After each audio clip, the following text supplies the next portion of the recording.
Shabbat Shalom, Kodesh Tov a todos, ¿cómo están? Bienvenidos nuevamente a esta entrega de la enseñanza de la Parashat HaShavua. Los saludo aquí por William Salas desde la congregación de Necherú en Santa Cruz de la Sierra Bolivia. Saludos a todos y espero que este día podamos llevarnos una pequeña palabra basado en el estudio de la Parashat. Estamos estudiando una parashá doble del libro de Levítico. Quiere decir que estamos viendo dos parashot en un solo día. Hoy es 18 de abril del 2026. Estamos empezando el mes de Iyar, que es el segundo mes del calendario hebreo. El mes de los milagros. El mes donde se empezó a derramar el maná. La parashá que vamos a ver hoy es la porción doble llamada Tadriga Metzorah. Significa conciba y leproso.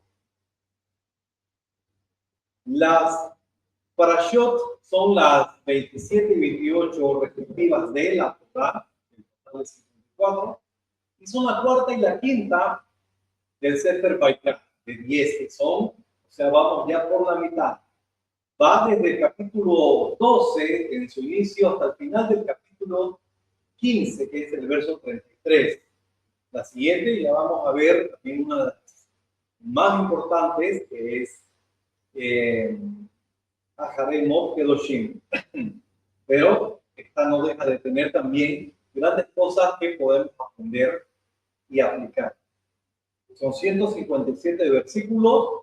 Recuerden que es el cúmulo de dos parashot en una sola. En el Maftir tenemos números 28, 9 al 15. Son 7 versículos. Se lee como una lectura especial debido a que hoy, como decía, es Rosh Chodesh Iyar. En la Haftarah tenemos igualmente el libro de Isaías, todo el capítulo 66, ¿sí? De 1 al 24. Y en el Vihadashah tenemos la carta a Hebreos en sus 13 versículos. De los preceptos de la parashá tenemos varios también, un poquito más que la anterior, creo que una más. Son la mitzvah 166 hasta la número 183.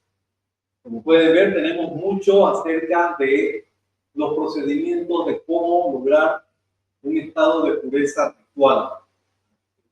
Vamos a entrar a estudiar entonces directamente la parashá. Baruch atah Adonai Eloheinu melech haolam, asher kideshanu bemitzvotav vetzivanu al divrei Torah.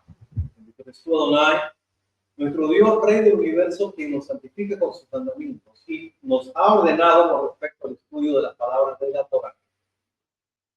Bien, tenemos entonces, son dos, el análisis de los dos, o las dos partes que le dan nombre a estas parashas. En la primera parashá tenemos en los dos primeros versículos lo siguiente: Vaidaber Adonai el Moshe lemor, una frase introductoria que algo específico y especial que Hashem le va a dictar a Moshe para que sea una instructiva, una ley. Dice en el versículo 2 del capítulo 12, Daber el Bene Israel lemor, habla a los hijos de Israel para decirles, Isha Tazria, una mujer cuando quede fecundada, la palabra tadría viene de la pradera, que significa semilla. Cuando entonces ella haya concebido, vayaldazar, y haya tenido, o bueno, un verbo que ya no se usa mucho, pero podemos entenderlo mejor, que haya parido un varón, de Tama Shivat Yamim, va a estar en un estado tamé por 7 días. Kimei Mirat Dotah Timah, tal como los días de su separación por causa de la impureza de su periodo. Entonces, la mujer tiene esa forma en la que puede quedar impura ritualmente, y es cuando está en su periodo, como no sé si ya lo han estudiado, la mujer cuando empieza su periodo menstrual, de ahí hasta que termina su periodo, tiene que esperar 7 días para volver a estar limpia nuevamente, luego, por supuesto, de haber hecho ciertos procedimientos de lavado del cuerpo en una pila bautismal, no, en realidad es en un baño ritual. La mujer al 8º día ya podía nuevamente estar en contacto con su esposo, ya no tenía esa capacidad de hacer impuro a quien ella tocara. Entonces, de igual manera, cuando la mujer tenía un hijo, si era varón, el hijo varón la mujer tenía que estar separada durante 7 días, y hasta el 8º recién, cuando el niño era circuncidado, la mujer ya quedaba ritualmente pura, pero aún todavía no podía acceder a los espacios sagrados. En la segunda parashá, que es Metzorá, tenemos también 2 versículos, porque la famosa introducción la tenemos aquí. Y habló Adonai a Moshe para decirle: Zot tihieh Torah. Esta será la instrucción ha-Metzorá, de el Metzorá, vamos a traducir para que se entienda, el leproso, Beyom Tohorato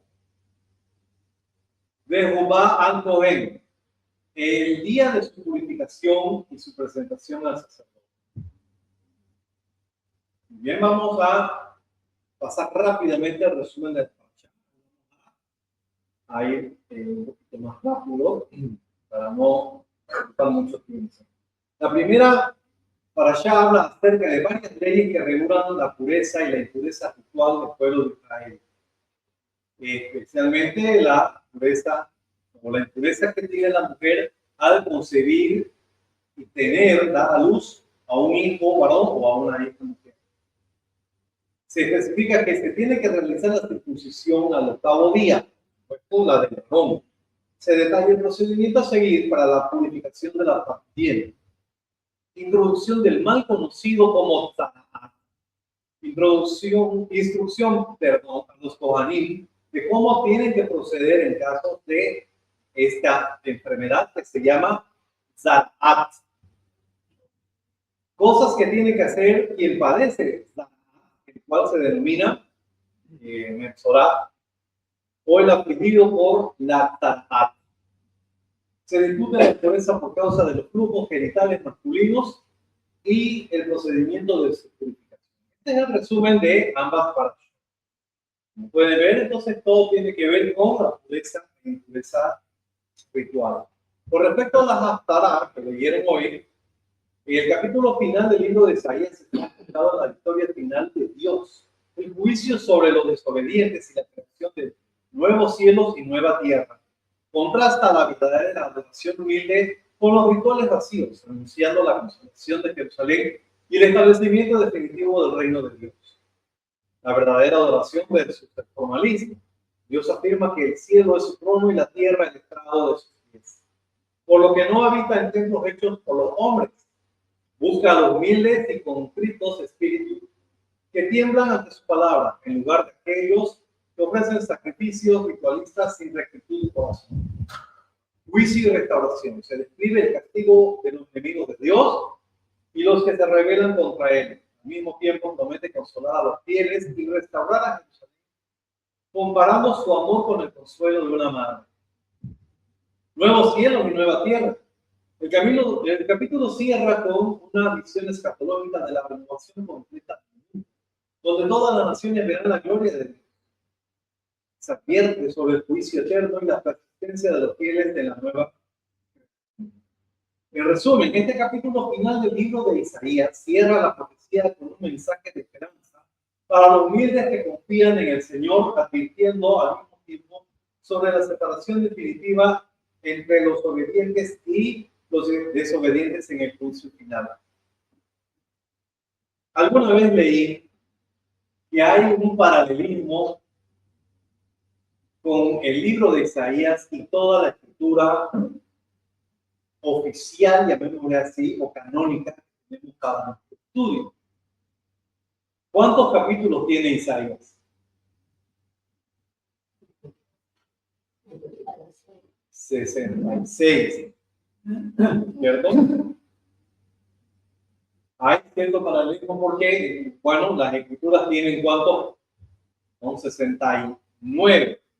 ¿No? Hay 3 más que no entran, no vamos a decir cuáles son, pero es interesante que el capítulo 66 tiene un paralelismo increíble con el libro de Apocalipsis, que es el libro donde se menciona acerca de los cielos nuevos y la nueva tierra. Los cielos nuevos y la nueva tierra no es el milenio, es el octavo día, es la eternidad. Y todas estas leyes que estamos viendo, las leyes de Tazria y de Sorá, tienen mucho que ver justamente con esta activación, con la purificación en el octavo día. ¿Han leído la parashá completa? Bueno, si la han leído, pueden ver que el proceso de purificación del que está con la impureza de la lepra o del zarat, tiene un periodo de 7 días y el octavo día recientemente declarado puro. Y es algo interesante porque empezamos con el nacimiento del niño varón. En el caso del nacimiento del niño varón, hay una reglamentación interesante y un poco misteriosa. Cuando nace un niño varón, la mujer queda impura por 7 días. Y en el octavo hay un pequeño cambio, pero uno se declara su pureza total. ¿Por qué? Porque aún tiene que esperar 33 días para ir depurando toda esa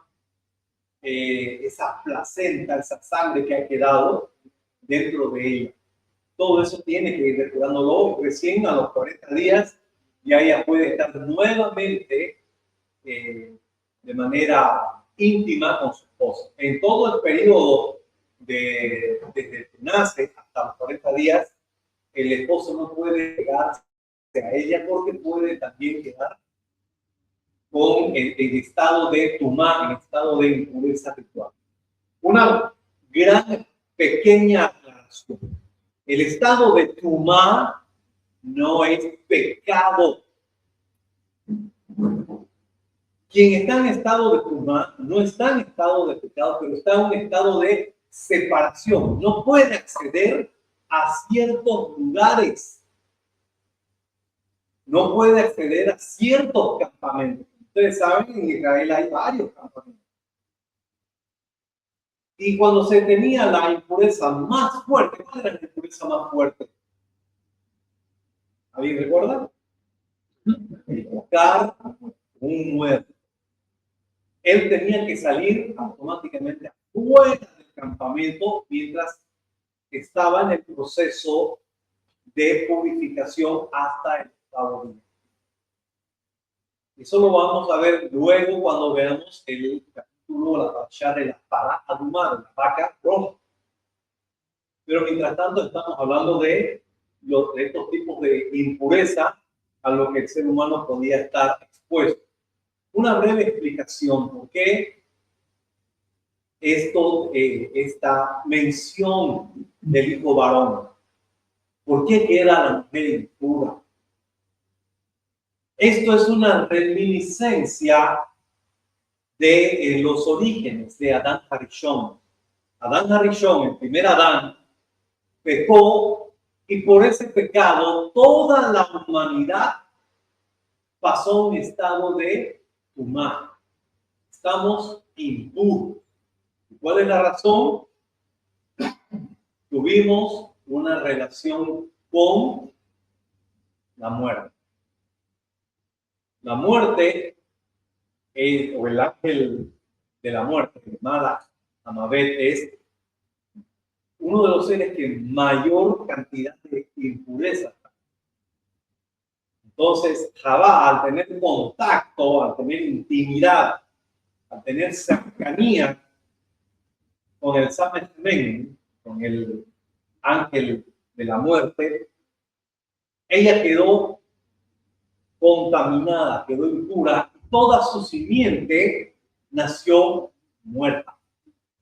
No, bueno, pero estamos vivos, sí, pero nacemos anotados para la muerte. Entonces, por esa razón, la mujer da a luz a alguien que potencialmente va a morir. Y eso la contamina. Pero eso también muestra el estado de contaminación en el que toda la humanidad ha nacido. Hemos nacido en un mundo que ha sido ensuciado por los pecados, por nuestras actitudes y, por supuesto, por nuestras muertes. Pero ¿por qué en el caso de la mujer se duplica? Porque en el caso de la mujer, fíjense, estamos hablando de potencial. No es que el ser humano que nazca nació muerto, ¿cierto? Pero es potencialmente un cadáver. Cuando nace una mujer, nace también con el potencial de engendrar a un ser muerto. O sea, su linaje que vendrá de ella la va a contaminar. Es por eso que la mujer se contamina, no solo por el futuro hijo que va a tener, sino por ser ella también descendiente de él. Y por eso, en el caso de la mujer es mucho más delicado. La mujer trae esta impureza inherente, o más que impureza, esta potencial de contaminar. ¿Por qué? Porque es la que trae a luz a los nuevos humanos que van a nacer para que un día indefectiblemente tengan que morir. Entonces nosotros nos encontramos en estos 7 días esperando en nuestro octavo día para ser finalmente circuncidados. No por una circuncisión hecha con mano. Estamos preparando ya el estudio del libro de Colosenses. Y es increíble ahí lo que está mencionado, en que Pablo explica que el Mesías en su manifestación, él nos realizará una circuncisión no hecha por mano. ¿Y cuál es esta circuncisión? No es la de nuestro corazón, porque la circuncisión del corazón la hacemos nosotros.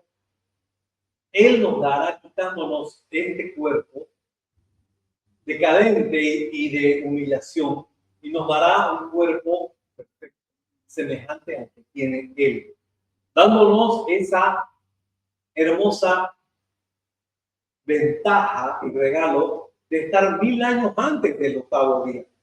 ¿Por qué? Porque ya hemos procedido nosotros a hacer la purificación a través de Él. Muy bien. Vamos a hablar ahí directamente al punto a lo que quería hablar. Hablarles acerca del Lashon Hara. Recuerden esta expresión. Lashon Hara. ¿Qué significa? Lashon es lengua. Y Hara es la mala o el mal de la lengua. El Lashon Hara es algo muy delicado, muy estudiado por el judaísmo, porque es lo que definitivamente contamina al ser humano. Ya nuestro Mashiach Yeshua explicó que olvidarse de hacer el Netilat Yadayim no hace que lo que vayamos a comer nos contamine. Pablo luego explicó que lo sacrificado a los ídolos no es lo que en realidad te va a contaminar. Lo que contamina más que lo que entre por desde afuera hacia adentro, es lo que sale de adentro hacia afuera, lo que pasa por tu lengua, por tu boca. En la cultura de la Biblia, la cultura del judaísmo, se explica que el Daraat no es la lepra como la conocemos hoy. ¿Cómo se llama la lepra? Tiene su nombre, ¿no? Enfermedad de Hansen, ¿no? No es esa. Si bien en los tiempos de Yeshua los leprosos ya se los relacionó con esta misma palabra, eran netzorim, eran leprosos, no es, sin embargo, la lepra a la que se refiere la palabra. La lepra, ¿cómo se dice lepra en hebreo? Zaraat. La Zaraat es una enfermedad espiritual que se manifiesta en el cuerpo. Y generalmente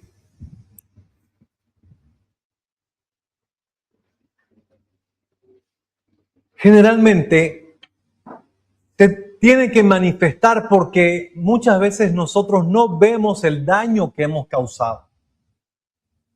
Cuando nosotros soltamos la lengua y no tenemos el cuidado de ver qué están haciendo nuestras palabras, una forma de indicarnos el Eterno que nuestras palabras hicieron daño es que primeramente haga daño al recipiente que vibró en esa frecuencia. En otras palabras, a quien dijo las palabras, al quien profirió la Shon Hara. ¿Y qué es la Shon Hara? Chisme, hablar mal del hermano, inclusive hablar por demás de bien de un hermano. Yeshua nos explica que nosotros debemos tener mucho cuidado con las palabras que salen de nuestra boca y mucho peor con los votos, con los compromisos. Dice, preferible digan a lo que es sí, sí, a lo que es no, no. Fuera de esto, si le yapan algo más, da lugar al pecado, da lugar a que cometan un error. Tengan cuidado con eso. Tengan cuidado con las palabras que salen de su boca. Tenemos el gran ejemplo, que lo vamos a ver en el libro de Números, de Miriam. Miriam, la hermana de Moisés, que quedó leprosa. Menciona la Torá que fue por causa de la mujer cushita de Moshe. ¿Qué fue lo que pasó específicamente? Moshe estaba agobiado porque toda la carga caía sobre él. Entonces le dijo al Eterno, Señor, yo no puedo con tanto, por favor, ayúdame con un poquito de apoyo de personas que estén muy capacitadas para que puedan llevar también profecía. Entonces, dice la Torá que cayó sobre el Espíritu, cayó sobre 70 personas, en realidad 72, pero 2 se quedaron y después aparecieron.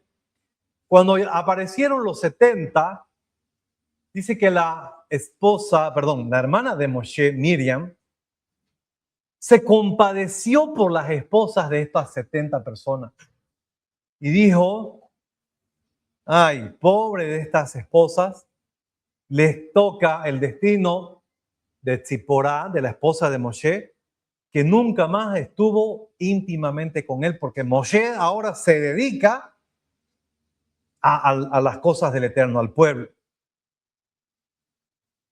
Como ven, suena muy piadoso, suena muy condescendiente, pero no, habló en contra del cargo que el Eterno le había dado a Moshe. Moshe, sí, por decisión propia él, se separó ya de su esposa, porque ya entendió que ya él, todo el tiempo de su juventud, ya se lo dedicó, ya estuvo con ella, pero ahora él tenía la misión de dirigir a Israel.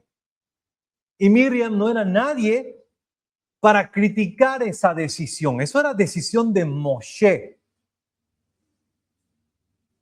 Entonces el Eterno, viendo eso, llamó a Aarón y a ella y los expuso públicamente y se apartó la presencia divina, la Shejina. Y cuando se apartó, Miriam quedó completamente blanca. Se mostró que lo que había hecho repercutió en su cuerpo. Enfermó de Zaraat. Entonces, tuvieron que esperar, iban a salir ellos, pero por esa situación tuvieron que esperar todavía 7 días más hasta el 8º, mientras Miriam iba en el proceso de sanación. Cuando fue limpia, ya fue nuevamente admitida al campamento y pudieron seguir con la marcha.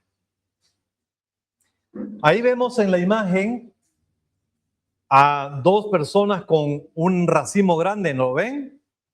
¿Por qué lo puse? Porque ese fue el gran error de Israel.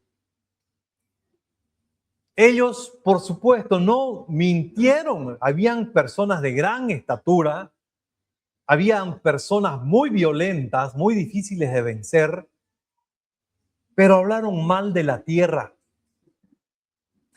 Hablaron mal de la tierra y por esa razón el Eterno los castigó condenándolos 40 años en total, incluyendo el primer año que ya había pasado, que iban a estar en el desierto sin entrar en la tierra prometida. Dicen también los sabios que el pecado mayor de Moshe, ¿cuál fue el gran pecado de Moshe? Muchos dicen desobedeció porque golpeó la piedra. Sí, desobedeció y fue un pecado, pero mucho más grave fue que les habló fuerte a Israel y les dijo, ¿hasta cuándo voy a bregar con ustedes?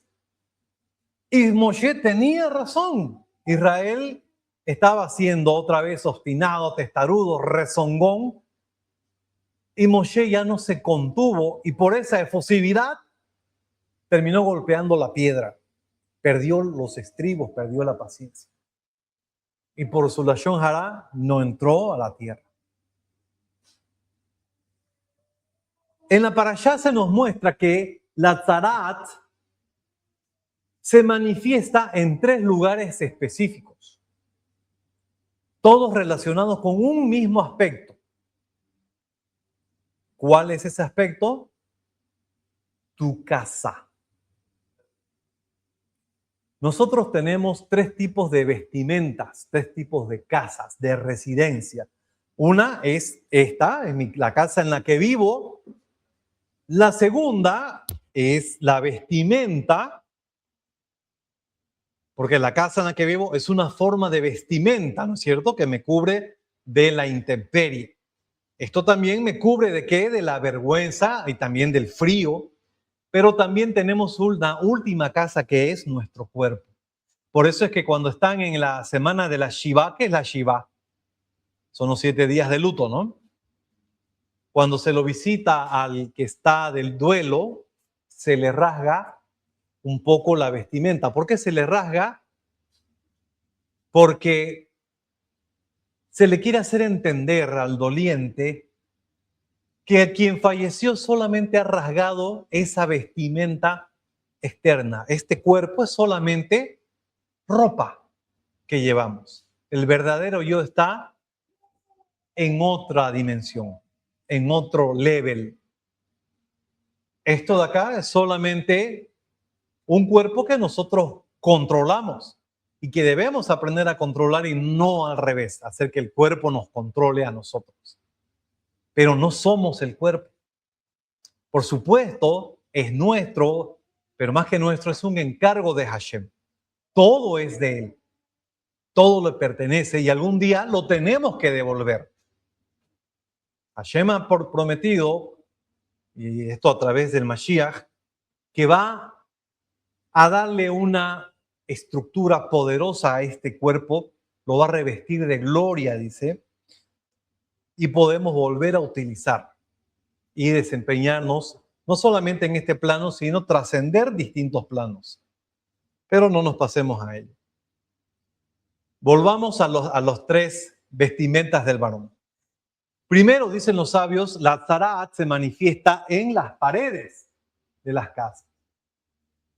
Como mostrándole al mundo, mira, ahí hay algo, y es porque algo, más que a las personas, le quiere mostrar al dueño de la casa. Hay algo mal en ti. Y cuando la persona hizo caso omiso, de la pared salta a la ropa. Entonces la persona, si no reacciona, bueno, ella se puede limpiar, pero la tzaraat puede mantenerse. Y si no se mantiene, tiene que seguir en el proceso. Y si no sigue, finalmente va a saltar ¿a dónde? A la carne misma. Ya cuando salta a la carne, entonces sí, entonces verdaderamente hay algo malo en mí. Entonces esa persona tiene que ser sacada afuera, porque él tiene que estar en soledad y pensar qué he hecho.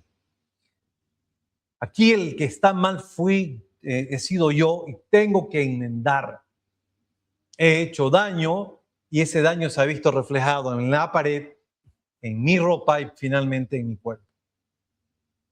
Cuando la persona ha logrado recapacitar y ha seguido los procedimientos, solo ahí puede volver a entrar al campamento que le corresponde.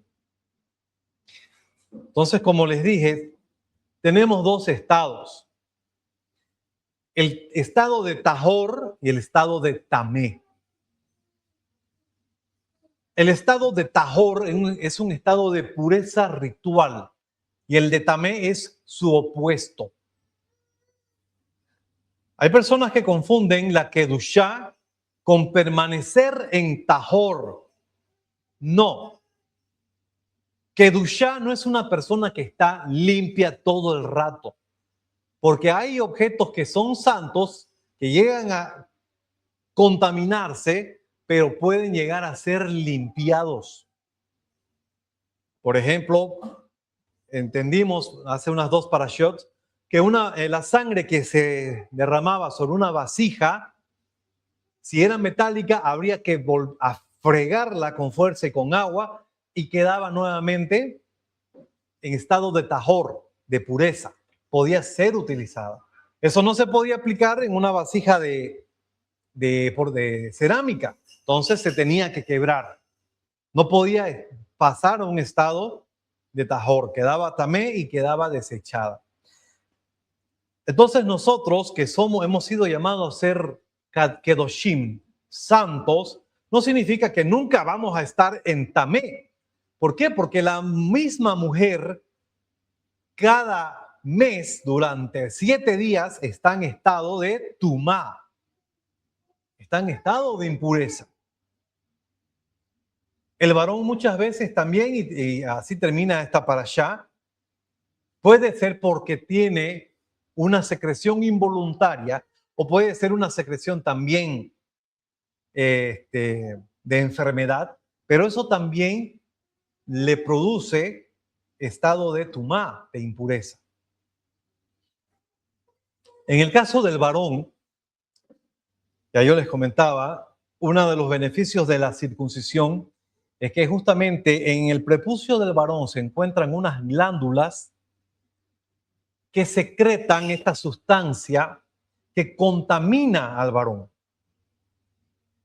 que en un principio sirve como una especie de lubricante, pero que si no se limpia periódicamente, esto puede desembocar en una contaminación en este miembro del varón. Por eso el que está circuncidado no suele padecer de estos tipos de enfermedades.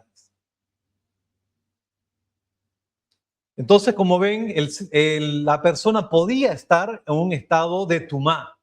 También, no solamente por estos aspectos, también por tocar a un muerto. Pero un estado que definitivamente nos pone en un estado profundo de tumá, pero que nosotros nos lo buscamos de gratis, es justamente el pecado de la Lashon Hara. Esto nos contamina. Todo lo que se diga del hermano que le produzca dolor a tu hermano, incomodidad, tristeza, primero te está haciendo daño a ti. Entonces, el día de hoy, querido hermano, quiero que vayas a tu casa, a tu vida, empieces tu semana y empieces a poner por práctica el refrenar tu lengua para que no busques estar en impureza por decisión propia, por tu propia lengua. Porque ya lo dijo nuestro Señor, no es lo que entra por la boca lo que contamina a las personas, sino lo que sale de ella. Porque lo que sale viene del corazón y en el corazón se gestan las maledicencias, todas las críticas, toda palabra de destrucción. Los proverbios dice que en la lengua se encuentra el poder de la vida y de la muerte, que en tus palabras sobreabunde palabras de vida, palabras de aliento, de ánimo a los hermanos. Y entonces tu Kedushá será perfecta, estarás en un estado de tajor, estarás puro. Y así en el 8º día, cuando suceda la gran circuncisión, podamos ser admitidos nuevamente al campamento sagrado, el cual pronto esperamos que se manifieste en nuestros días. Esto quería traerles, amados hermanos, en esta parashá el día de hoy. Con nosotros va a ser hasta la siguiente parashá, siempre y cuando nuestro Padre en los cielos así lo decida y lo permita. Nosotros nos despedimos de ustedes, esperando que tengan una excelente y bendecida semana. Shabbat Shalom y Kol Tuv.